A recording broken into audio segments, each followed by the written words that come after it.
But hey, great day for college football as it always is in the fall. Now that it's officially fall across green country, but today going to be a very unfall-like day as we're talking temperatures that are hot, we're talking humid conditions, and we're also talking spring-like storms for this evening and overnight tonight. So let's go ahead and get right into it. Out the door this morning, it's beautiful, clear skies. Folks out and about. We do have some high cloud cover, but temperatures are nice and seasonable outside. We're talking 70s here in the metro with a southeast wind at 10 miles per hour. Winds will be a little bit gusty today ahead of a cold front that moves through later today, and that's what's going to help ignite some of those storms. Around the metro, we're 69 up in Skiatook, 69 over in Broken Arrow, and 70 Coweta, 73 up in the Pryor area. And all around the area, generally upper 60s, low 70s. And we will see cloud cover increase as we head into the second half of the day today. So it is officially fall. Fall began at 1:50 this morning, but hot and humid. 90 is where we top out today. That's about 7 degrees above normal for this time of year. So we are starting fall hot and stormy. But let's go ahead and jump right into storm potential for overnight tonight. Temperatures today will be in the upper 80s, low 90s, and that's going to provide some fuel, especially with the sunshine for some of these storms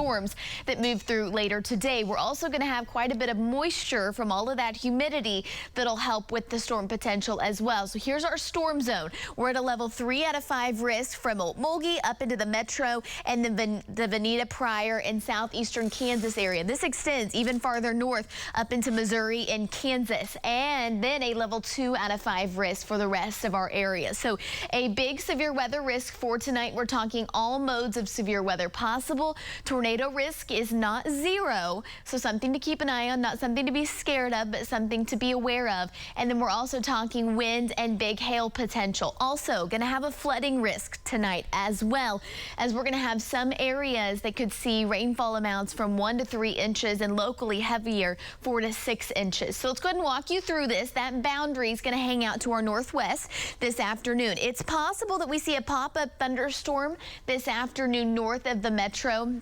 Not super likely, but it could happen. Otherwise, we're fairly dry, or we are dry for all of the area today. Temperatures are warm, and then right along that boundary this evening around the Bartlesville area, our first thunderstorm is going to get going, and these are going to spread farther south. Notice this line of thunderstorms extends all the way up into Kansas and Missouri, and this will carry us into about the midnight hour, diving farther south, and we'll have a couple of storms more than likely go severe. Our trackers will be out. The whole team will keep an eye on this for you, and then after about midnight that severe risk is going to decrease, but we could still have a couple of rowdy storms. Regardless, it is going to be a pretty loud night for most of us, as we'll see the wind and the hail, and also we'll have the heavy rainfall as well. We do have some flash flood watches in effect for far eastern Oklahoma, 1 to 3 inches once again isolated, locally heavier totals 4 to 6 inches, and then the rest of the week is great.